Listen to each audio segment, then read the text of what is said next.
Have you ever wondered what it'd be like to survive 24 hours straight with nothing but a butter knife in the middle of nowhere? Well, today I'm going to be answering that question, although you probably have never wondered that like in your life, but I'm going to be answering it.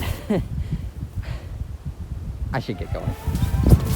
The first thing I had to do was find a location to build a shelter so I'd be warm, because it was going to get down to minus 11 Celsius. And if I didn't have a shelter by nightfall, I would most likely die of hypothermia, and I really didn't want that. I'm in this little like creek area right here. I'm thinking somewhere over here would be pretty nice. It looks really beautiful over here. As I was out exploring, I came across this. There's a raccoon over there, man.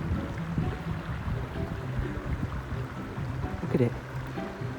This really woke me up to the fact that I really wasn't alone out here, and there were actually some animals that could kill me, or just hurt me. But a tiny raccoon like that was pretty much harmless, so what I did is I named him. I think his name is gonna be Peanut. Certified bad boy. Raccoon, my new best friend. After making a new long-distance relationship, I continued my search for the perfect location, and I literally roamed around for 2 hours before I finally decided on a location. And guess what? It was right where I was when I found Peanut, which means that I could have started building 2 hours earlier. But I chose to ignore that and finally started building my shelter. Alright, so the first thing I'm gonna do is put grass as a bed. I finished putting down all the grass. I then put down a bunch of sticks, and then my phone died, and I had to walk all the way back to my house to get a different phone to record with. All right, I'm back. That took forever, but right now I'm just gonna place these sticks right on there. So let's do that.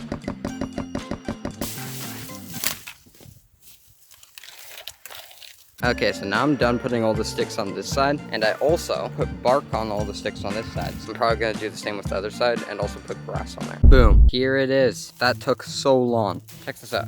There's a back here so you won't get cold air going in through here. Over here, it's covered up too. Here is the inside. Honestly, doesn't look that bad. I think I can survive. Like, I think the night will be fine in this. Spoiler, it was not. I did a little bit more off-camera building, and then I was finally done with my shelter. All right, so after several hours, it's literally 8:30 p.m. for me right now. I finally have this hut. Hopefully it'll be warm enough. I tried to put as much grass and like insulation as possible. There's a bunch of sticks and grass and bark. This is the other side of the hut. This is the top of the hut. And right over here is the entrance to the hut. So right in there is where I'm gonna be sleeping. And I'm gonna go in there in a little bit. What I'm gonna do is I'm gonna go take a nap to get some rest. And then I'm gonna come out and explore the night with my butter knife, of course. Yeah, I'm just gonna cut. All right, I got my butter knife. I cannot see much, but I'm gonna try and go explore out here. It's kind of scary out here, not gonna lie. I cannot see like anything, but I got a butter knife, so I'm safe. Looks pretty pretty out here. Look at that moon. I just heard a really weird sound. All right, so I'm in my shelter. I'm ready to go to bed. I'll see you guys in the morning or in the middle of the night, depending on what happens. Anyways.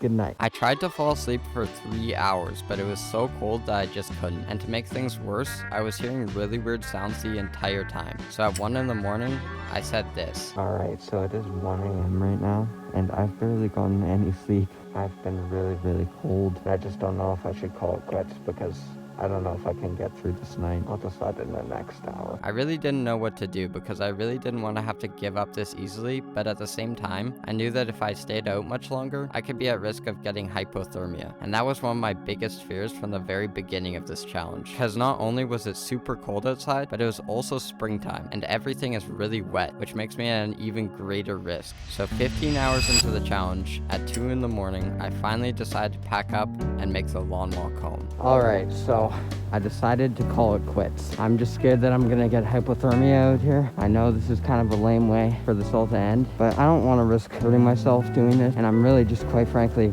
tired and exhausted and hungry and thirsty. I guess maybe next challenge I'll actually complete it, but for now I'm just happy I did it.